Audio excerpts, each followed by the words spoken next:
তৃতীয় দিনের মতো চলছে ইরান ইসরায়েল পাল্টাপাল্টি হামলা। তেল আবিব যুদ্ধ বন্ধ করলে হামলা থামানোর ঘোষণা তেহরানের।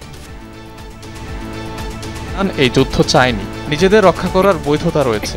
ইসরায়েল যদি হামলা বন্ধ করে তাহলে স্বাভাবিকভাবেই আমাদের জবাবও থেমে যাবে। ফেব্রুয়ারিতে নির্বাচন ধরে বিএনপির প্রস্তুতি, গুরুত্ব দেওয়া হচ্ছে প্রার্থী বাছাই, ইশতেহার ও নির্বাচনী জোট গঠনে। আমাদের দলের সিদ্ধান্ত হচ্ছে আমরা একক প্রার্থী নির্বাচন নির্ধারণ করব, একাধিক প্রার্থী হবে না।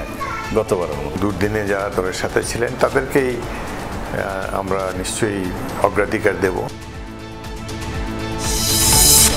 সরকারের সাথে কথা বলেই ভোটের তারিখ ঠিক করবে ইসি, কোন দলে লেজুর বৃত্তি করবে না কমিশন, সাফ জানালেন সিইসি। আমার অফিসারদেরকে আজকে বলেছি, আপনারা রাজনৈতিক সচেতন থাকবেন, কিন্তু রাজনীতিতে জড়াবেন না, দলীয় রাজনীতিতে জড়াবেন না। ইউনূস তারেক বৈঠকে সন্তুষ্ট উপদেষ্টা পরিষদ, নির্বাচনের জন্য প্রস্তুত আইন শৃঙ্খলা বাহিনী, জানালেন স্বরাষ্ট্র উপদেষ্টা।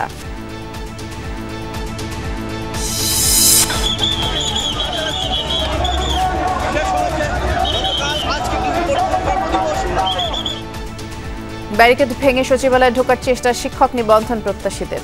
লাঠিচার্জ ও টিয়ারশেল ছুঁড়ে ছত্রভঙ্গ করল পুলিশ।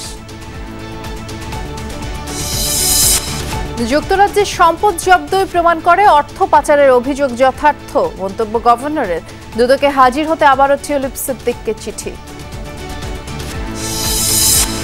আবু সাইদ হত্যা মামলার প্রতিবেদন জমা দেওয়ার সময় বাড়ল 1 মাস। 17 আগস্ট হৃদয় ও তাইম হত্যার তদন্ত রিপোর্ট জমা দেওয়ার নির্দেশ ট্রাইব্যুনালের।